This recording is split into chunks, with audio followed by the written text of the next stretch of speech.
신 하나님 감사합니다. 어제나 오늘이나 영원토록 변치 않으시며 우리를 지켜주시고 인도하시고 보호해 주시는 그 하나님을 찬양하며 높여드립니다. 하나님, 오늘 또 그렇게 하나님의 사랑 안에 저희들 살다 하나님의 은혜를 사모하는 마음으로 말씀을 듣고자 기도하고자 나아왔습니다.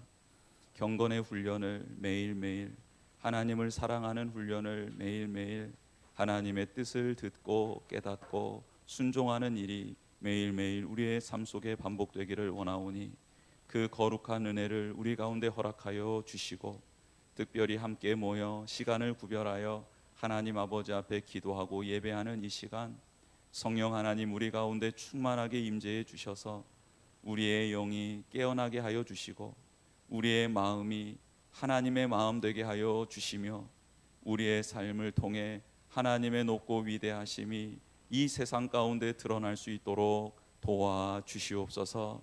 하나님께서 오늘 말씀을 듣고 기도하는 이 한 시간을 붙들어 주시고 주님의 선한 뜻 이루어 주실 것을 믿습니다. 특별히 일찍 나와 하나님을 예배하기 위하여 찬양하기 위하여 준비하는 귀한 우리 찬양팀 기억하여 주시고, 하나님께서 그의 수고와 땀, 그의 노력과 헌신을 기뻐 받아 주시옵시며, 하나님이 이끄시는 대로 거룩하게 그렇게 인도함 받는 귀한 하나님의 백성들 되게 하여 주시옵소서. 하나님께서 흩어져 있는 모든 성도들 하나님의 마음으로 하나님의 영으로 붙들어 주시기를 간절히 빌고 원하오며 예수 그리스도의 이름으로 축복하며 기도드립니다. 아멘. 네, 이 시간 하나님의 말씀 보도록 하겠습니다. 하나님의 말씀은 마태복음 21장입니다. 마태복음 21장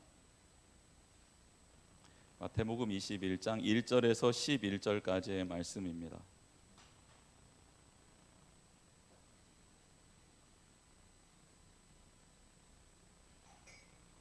마태복음 21장 1절에서 11절까지의 말씀 한 절씩 교독하겠습니다. 그들이 예루살렘에 가까이 가서 감람산 벳바게에 이르렀을 때에 예수께서 두 제자를 보내시며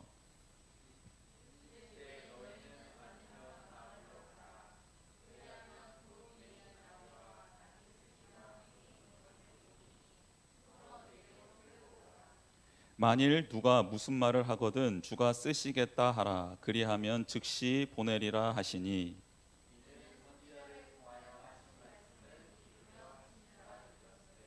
시온 딸에게 이르기를 내 왕이 내게 임하나니 그는 겸손하여 나귀 곧 멍에 매는 짐승의 새끼를 탔도다 하라 하였느니라. 나귀와 나귀 새끼를 끌고 와서 자기들의 겉옷을 그 위에 얹음에 예수께서 그 위에 타시니,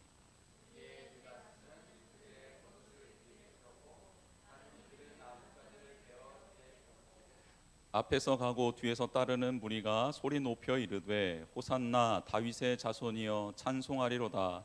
주의 이름으로 오시는 이여 가장 높은 곳에서 호산나 하더라.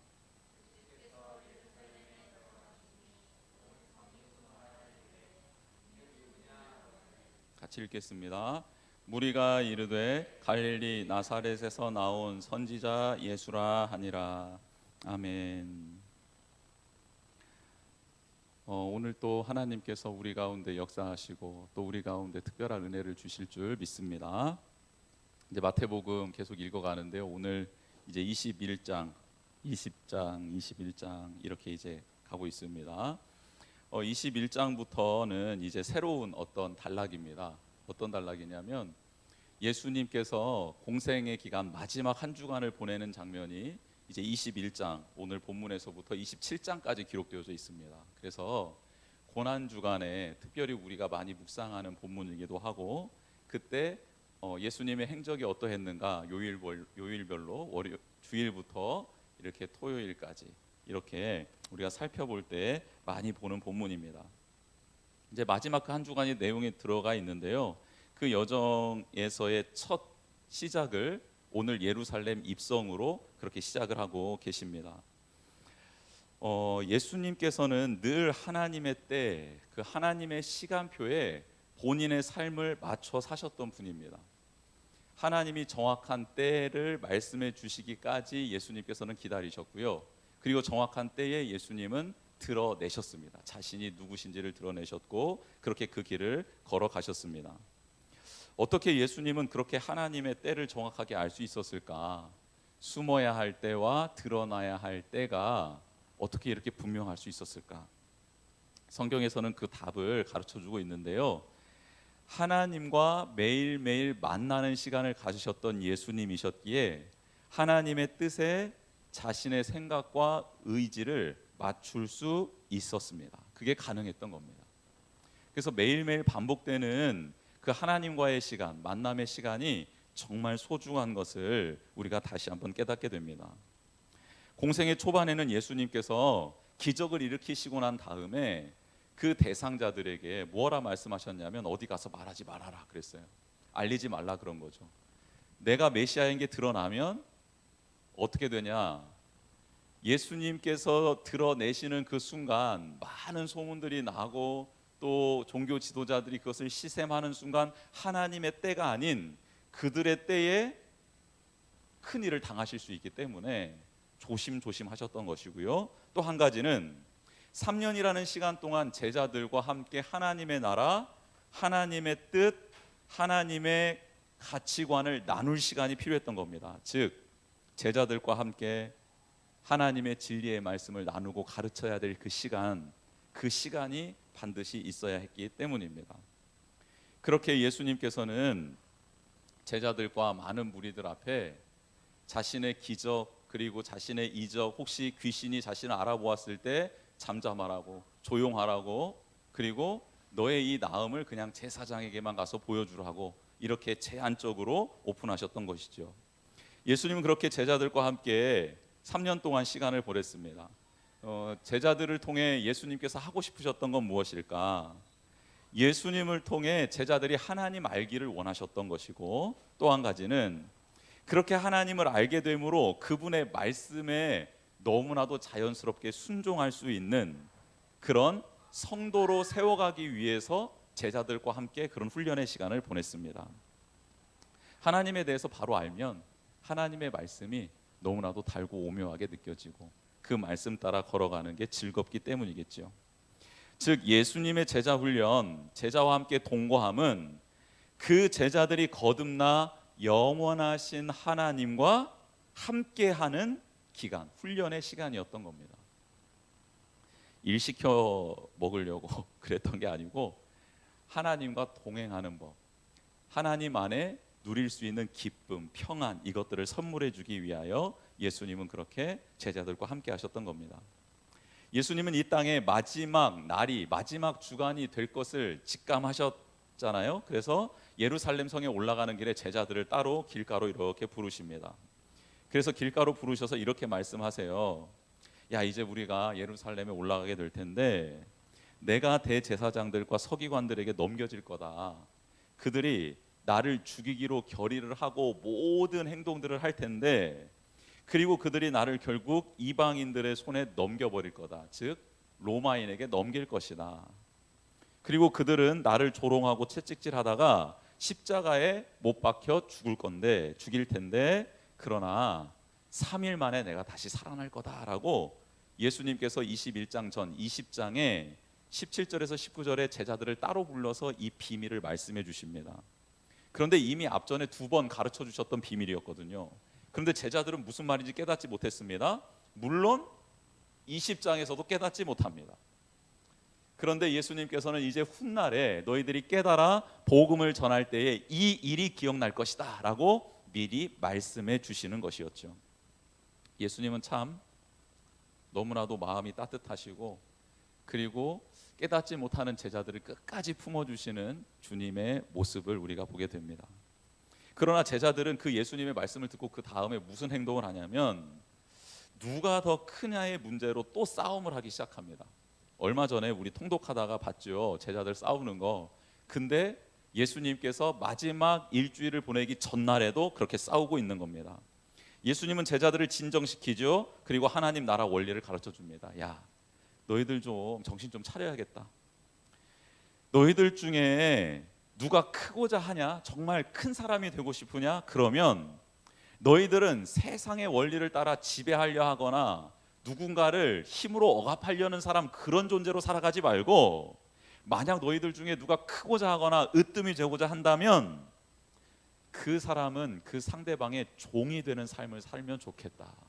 그게 바로 크게 될 수 있는 유일한 길이다. 천국 하나님의 법칙은 이 세상의 것과 다르다라고 말씀을 해주십니다. 그러면서 너무나도 중요한 구절 20장 28절이 등장합니다. 그 말씀 후에 이 말씀이 등장하거든요. 그 내용은 이것입니다. 인자가 온 것은 섬김을 받으려 함이 아니라 도리어 섬기려 하고 자기 목숨을 많은 사람의 대속물로 주려 함이니라. 예수님께서 오신 목적을 밝히는 거예요.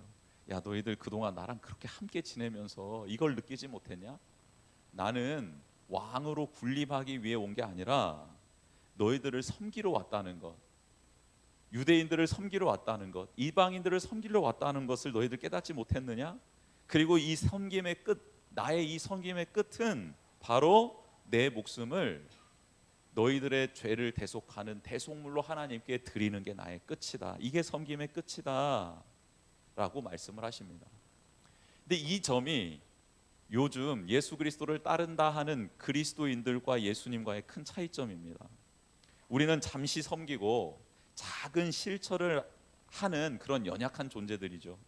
그것도 신실하게 유지할 수도 없는 섬김과 실천을 행하고 있는 게 우리들 아닙니까? 그런데 작은 그 섬김을 하고도 자랑스럽고 뿌듯하게 여기는 게 또 우리의 모습입니다. 때로는 하나님 앞에 나가서 그걸 들고 거래를 하기도 합니다. 하나님, 저 이렇게 좀 섬겼는데요. 하나님, 저 이렇게 하나님 말씀에 순종했는데요. 하나님, 저 이것 좀 들어주시면 안 될까요? 이렇게 거래할 때도 있습니다. 스스로 하나님 앞에 나아갔을 때 만족스럽게 나가기도 합니다. 이런 우리의 연약함을 아시고 예수님 섬김의 완성이 무엇인지를 보여주셨어요. 그래서 우리는 그 예수님을 따라 섬긴다 할 때 교만해질 수 없습니다. 우리의 힘으로 하는 게 아니라 그 주님께서 주시는 은혜와 사랑으로 우리가 그 일을 감당하고 있기 때문이죠. 예수님은 이렇게 예루살렘에서의 마지막 한 주간을 제자들과 함께 준비하셨습니다. 그리고 드디어 예루살렘 입성의 시간, 그 직전이 되었습니다. 예수님은 베다니와 예루살렘, 여리고에서 이렇게 예루살렘으로 올라가야 되는데요. 여리고에서 예루살렘 올라갈 때 베다니라는 곳을 들리게 되고, 그리고 베다니에서 예루살렘으로 올라가는데 그 중간에 오늘 본문에 나와 있는 벳바게라는 곳이, 마을이 이렇게 존재하고 있습니다. 이제 벳바게에 이르러서 이제 곧 앞이잖아요. 벳바게에서 예루살렘 성까지는 2-3km밖에 걸리지 않습니다. 거리가 그렇게밖에 되지 않아요. 이제 곧 들어가면 됩니다. 근데 이때 예수님이 갑자기 제자들 둘을 부르시는 거예요. 불러서 이전과는 내가 다른 모습으로 예루살렘 성에 들어가겠다 말씀하십니다. 예전에 예수님 들어가실 때 비밀스럽게 아무도 모르게 예루살렘 성에 들어간 적도 있으셨죠. 그런데 이번에는 드러내놓고 들어가겠다라고 말씀하시는 겁니다. 이제 내가 구약에 예언된 메시아임을, 구원자임을 드러낼 때가 되었다라고 예수님이 제자들에게 말씀하시는 거죠. 제자들에게 그러면 무엇을 시키셨을까요? 만왕의 왕이신 예수님, 온 우주의 창조주이신 예수님, 모든 인생과 나라의 흥망성쇠를 이끌어 가시고 진두지휘하시는 전능한 왕이신 예수님이 그 거룩한 뜻을 이루기 위한 직전에 제자들에게 무엇을 명령하셨겠습니까? 다윗성 예루살렘 시온성에 들어가는데 말입니다. 무엇이 필요했을까요? 여러분, 요즘에 국가 정상들이 서로 외교적 방문을 할 때 그 국빈을 어떻게 모시는지 이렇게 TV를 통해서 보게 되잖아요. 일단 그러면 예수님께도 제자들에게 명령해서 예수님이 준비해야 될 게 몇 가지 있습니다. 뭡니까? 일단 레드 카펫이 준비돼야 됩니다. 그렇죠? 2kg짜리 레드 카펫 정도는 돼야 되는 건 아닙니까? 전능한 왕이신데. 안 그래요? 저만 그렇게 생각합니까? 저는 그게 필수라고 생각합니다. 의장대도 있어야겠죠. 의장대도 딱 서열을 하고, 그 다음 지도자들, 종교 지도자들 앞에 나와가지고 메시아, 약속된 메시아를 맞을 준비를 해야겠죠. 도열을 해 있어야 될 것 같습니다. 입성 후에 뭘 베풀어야 되겠습니까? 연회를 베풀어야 되겠죠. 만찬이 준비되어야겠습니다. 또 예수님이 묵어야 될, 일주일간 묵어야 될 숙소 정해져야겠죠. 그리고요, 경호원들 쫙 깔려 있어야겠죠. 이 정도는 최소한으로 준비되어야 할 것 같습니다. 그리고 주님은 정말로 말씀 한마디로도 모든 것을 하실 수 있는 분이십니다. 그렇죠? 오늘 본문에도 나와 있지만 누구에게든 가서 주가 쓰시겠다 하면 그대로 허락이 되는 상황입니다. 그러면 분봉왕에게 가가지고 뭐라고 하면 됩니까?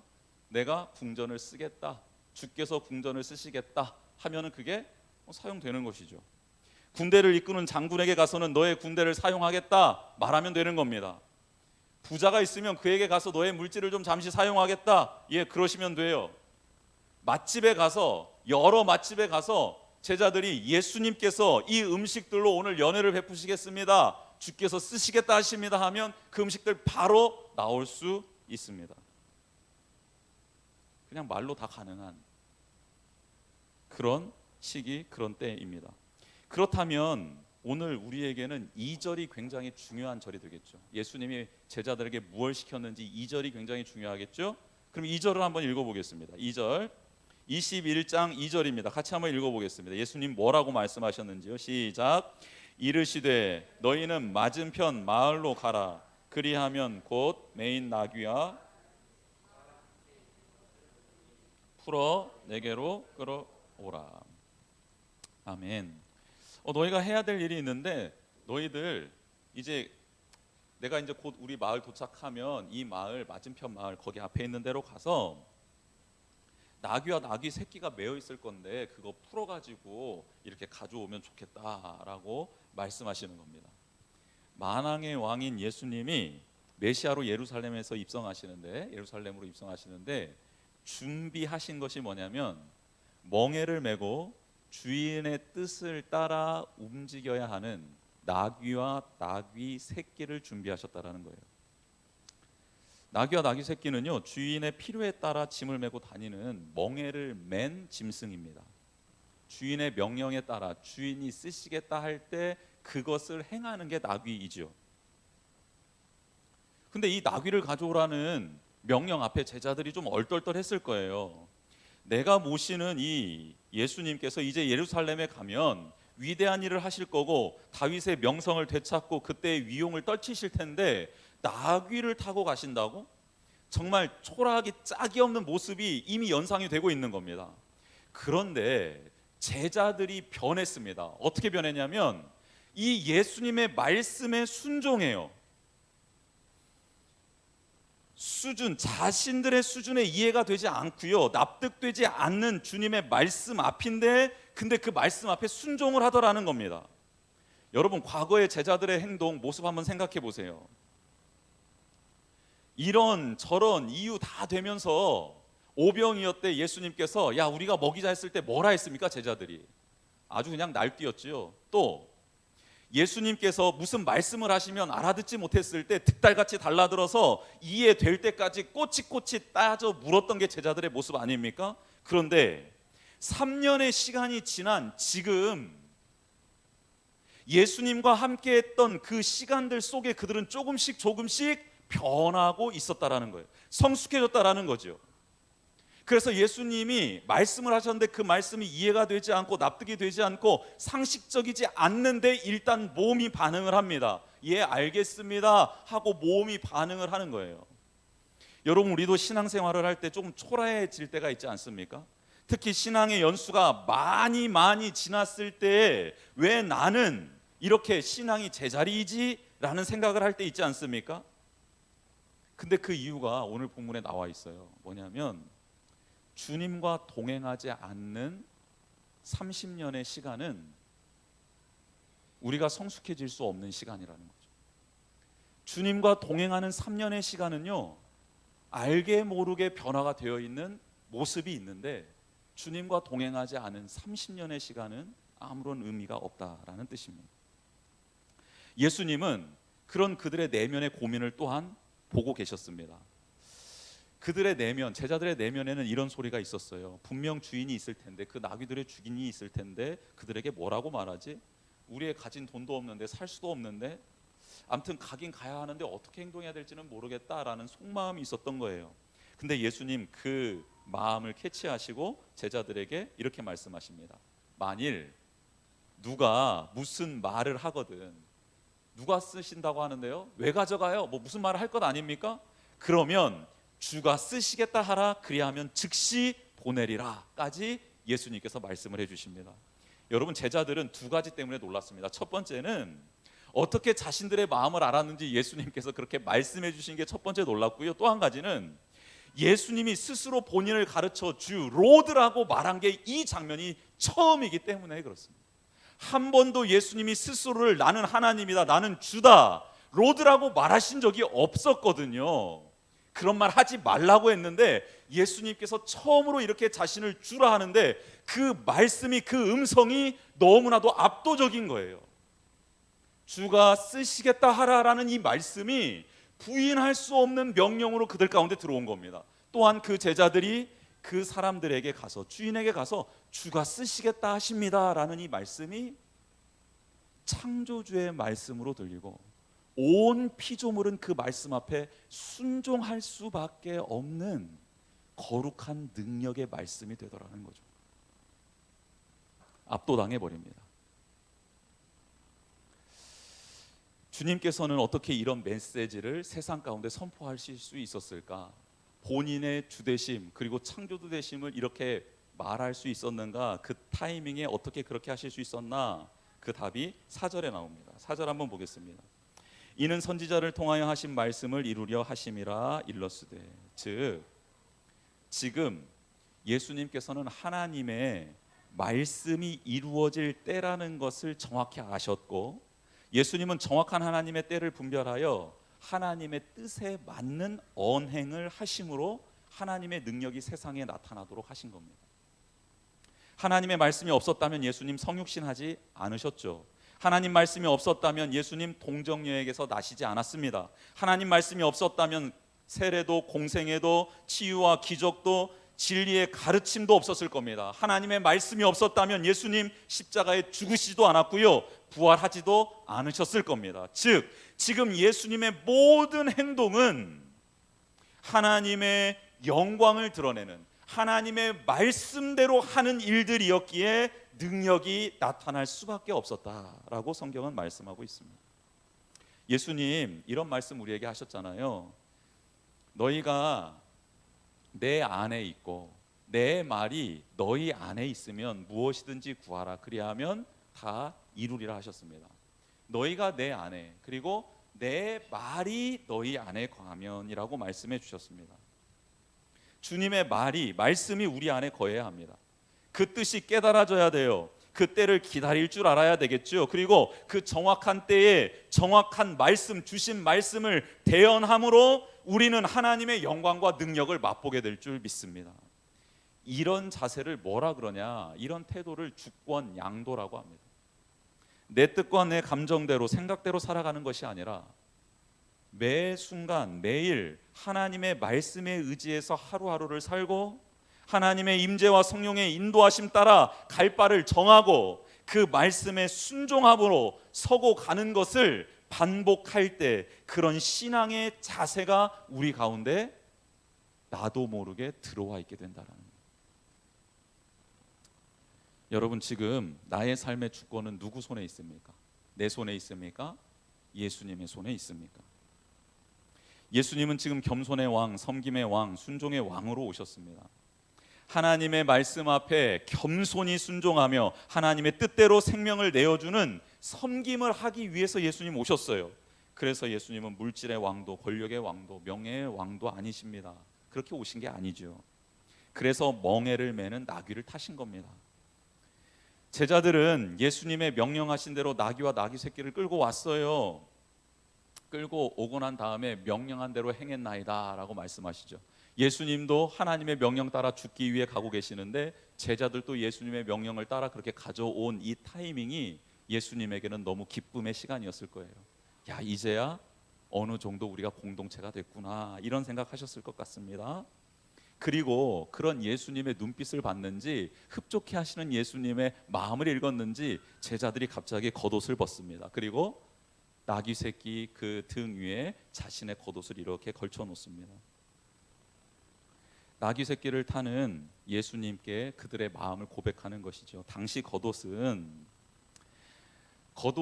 자신의 생명 혹은 그 겉옷을 벗어서 그 누구 발 아래 두고 그가 앉을 수 있도록 까는다는 것은 뭐냐면 그분을 나의 왕으로, 나의 삶의 주인으로 모시겠다라는 뜻이었습니다. 즉 광야 생활을 하는데 필수품이었던 겉옷, 그것은 개인이 가지고 있는 것 중에 가장 가치 있는 자산이었고요, 겉옷을 의지해 살아가는 사람들에게 있어서는 생명과 직결되는 것이었습니다.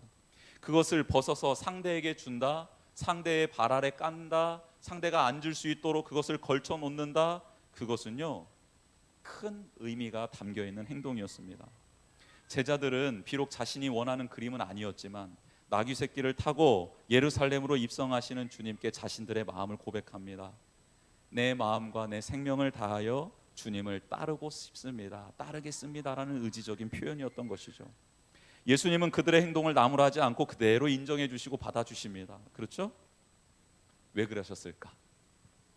예수님도 매일매일 자신의 겉옷을 하나님께 벗어 드렸기 때문입니다. 한적한 곳에 가서 시간을 정해서 급한 일이 있어도 꼭 해야 할 일, 그것은 바로 하나님 앞에 예수님이 입고 있었던 그 겉옷을 벗어 드린 것이었습니다. 내 삶은 하나님의 은혜가 없이는, 하나님의 말씀이 없이는 살아갈 수 없습니다라고 예수님은 그렇게 하나님 앞에서 생명을 내어 놓으셨던 것이죠. 그 예수님의 겉옷을 매일매일 받으셨던 하나님, 그 예수님의 겉옷을 어떻게 변화시켜 주셨지요?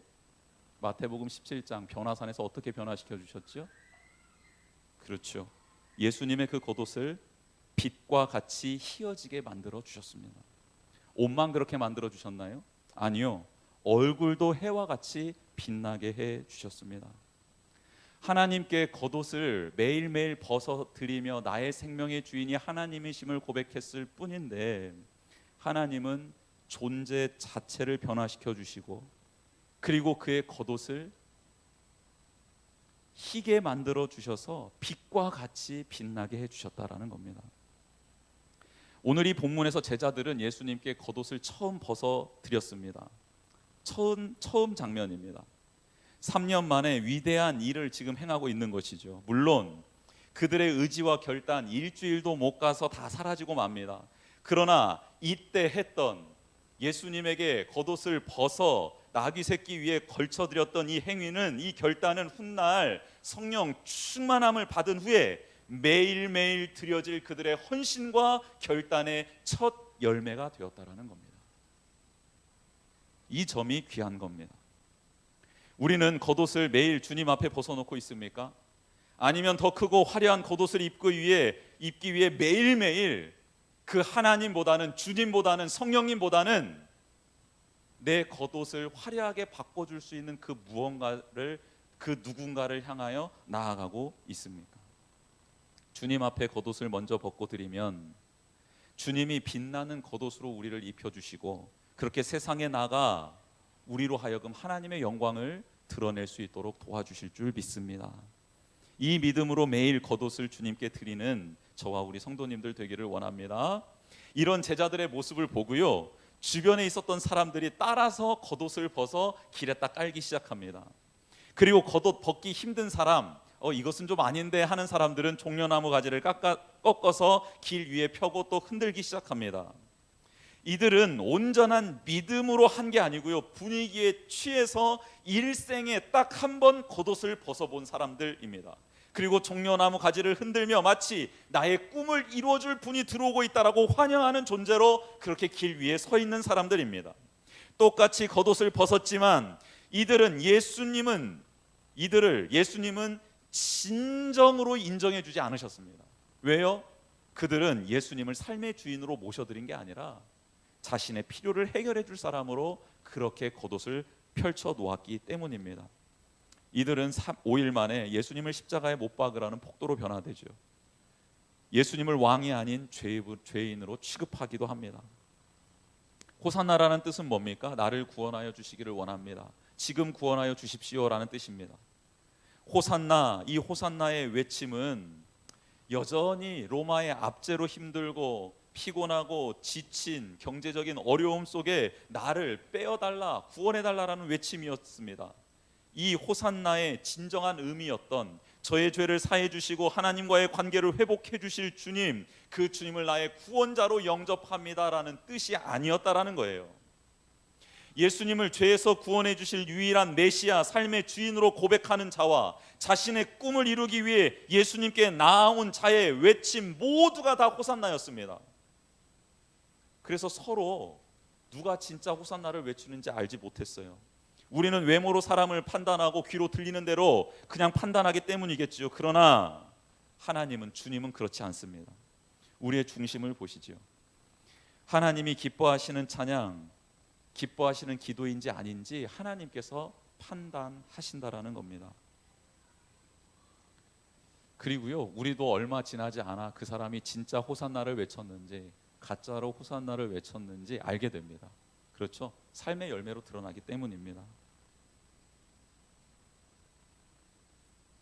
겉옷을 펴고 예수님을 따르는 우리의 외침, 호산나라는 외침이 우리에게도 있습니다. 그렇죠? 그런데 이 외침이 하나님이 기뻐하시는, 그리고 예수님을 닮고 따라가는 거룩한 고백이 되기를 주님의 이름으로 축복합니다.